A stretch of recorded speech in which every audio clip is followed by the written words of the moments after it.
Hi everyone. As you might know, we don't get any sort of funding from any wealthy benefactors, academic institutions, governments or political parties. Our work is funded by you, our listeners and readers on Patreon. In return, our supporters on Patreon get access to exclusive content and benefits like ad-free episodes, bonus podcast episodes, and 2 exclusive Patreon-only podcast series, Fireside Chats and Radical Reads. So here's a little preview of our latest Patreon-only episode. You can join us, help support our work, and listen to the full episode today at patreon.com/workingclasshistory. Link in the show notes. As we come marching, marching in the beauty of the day, 1,000,000 darkened kitchens, 1,000 mill lofts grey are brightened by the beauty sun discloses, and the people here are singing bread and roses, bread and roses. The docks was extremely casual in its operations. In those days, men could be picked up for half a day, for an hour even, and then discarded. Well, of course, this didn't go at all well with stevedores and lightmen of that day. We could be employed for a day and put off, and so could stevedores for half a day and be put off.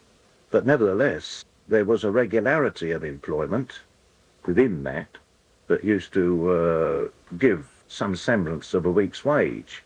There were so many men applying for work in the docks in those days from everywhere. I mean, they all seemed to come into the dock area if they were unemployed or rather desperate for work in one form or another, in the hopes that they could pick up half a day's work or a day's work and get enough for a meal and so on. And they used to keep round the dock gates. Well, of course, they represented, they didn't understand like this, but they were a threat to the conditions and the fight that the stevedores and the linemen were putting up for regularity of employment. And it was as a result of the joint efforts of ourselves with officials of the T&G that introduced the first registration scheme. When I first came afloat, I had a brass tally. So that everybody who had a recognised claim to a living from the industry were given brass tallies. And you could only be employed on the production of your brass tally. One thing that we didn't get a chance to mention during the main episodes was that Harry's union had actually split with the TGWU not long before the general strike. This meant that his union were not actually part of the TUC, and by extension had not actually been called out on strike in 1926. Despite this, Harry's union decided independently to support the strike call. We would never be associated with anything that would weaken or go contrary to the interest of the workers, whichever section that they came from.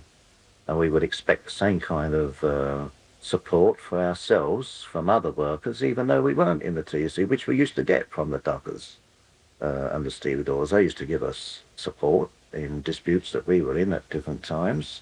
And it was mainly through the support that they gave us that we were able to win on the number of occasions that we did stop. And it was very effective. That was their way of showing their appreciation for our known attitude towards struggles of workers in other industries. We've always backed them wherever they've been. Harry was already a member of the Lightermen's Union at the time of the general strike, having signed up after completing his year as an unlicensed apprentice. On a very much reduced weekly fee, and the first branch I was in Poplar, and that was just after we had broken away from the Transport and General Workers Union and set up jointly with the Stevedores Union as a separate unit, union-wise, as far as the docks are concerned. And then we came away from them and set up on our own as the Waterman, Lightman, Tugman and Bargemen's Union, and we carried on until about, I should think it must have been 56 or 57 if my memory serves me right. And in the meantime, in the intervening period, because we broke away, we were excluded from all national negotiations. We were excluded from the TUC. I think it lasted about 30 years. We were out in the wilderness as far as the main movement of the trade union activities are concerned. And Ernie Bevan, who was the General Secretary of the T&G, was so bitter about our rejection of the leadership of that day, simply because, in our opinion, they weren't giving the kind of service as trade union officials that we felt that they should be giving. And the cop boiled over, as it were, on an occasion when there were a number of outstanding issues which we were not getting satisfaction on, wages-wise and conditions-wise, so that the break took place, and he was very bitter about the whole business, and it was through him that we were excluded from the National Joint Council and the TUC. Historically speaking, our union, the Lightermen's Union, along with the Stevedores Union, as far as the London port is concerned, were the initiators, as it were, of the growth of the Transport and General Workers Union in the dockside section, as far as London is concerned, and it was through the assistance and the help that we were giving and the guidance and support that we were giving to dockers in that day that helped to form and subsequently thrive a dockers section of the Transport and General Workers Union for London. With the strike ending the way that it did, many of the older workers in Harry's union branch felt vindicated in their decision to break away from the TGWU.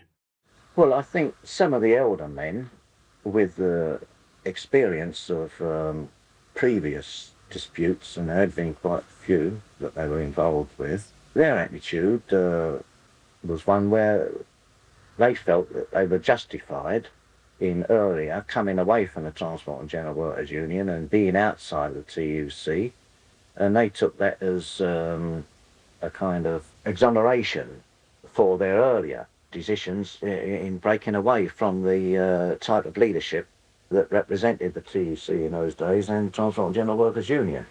And they felt that we were better off outside of them. We were at least clean, if I can put it like that.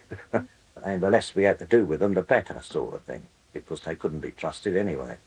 And they certainly weren't recent, and all we had to depend on was the power of our own organised strength, backed when it was necessary with the strength of the stevedores and the dockers, which used to be forthcoming, even though the official side of the T&G at that time was against any support coming to us. But the rank and file used to do what they knew from, because one thing is that we were all very close-knit. We were a community, and we all lived in streets where you were either lighterman, you were either seaman, you were either stevedores, you were either a docker or a corn porter, a coal porter, a rigger, a ship repair engineer, or electrician or joiner or shipwright. You was a community, and when the docks was quiet, everybody was quiet, sort of thing. And so that you had this kind of neighbourly liaison. If you walked through the street, you knew everybody, everybody knew you. So when you was in trouble, everybody was there to assist you out of it. That's something that official trade union leaders in those days, I don't know if they still do think like this, they could never understand it. Certainly governments can never understand it, this vast affinity that you have, because you live as a community. Your problems are the problems of everybody else, sort of thing. The solutions are the solutions for everybody who stand by. You certainly wouldn't do one another any harm.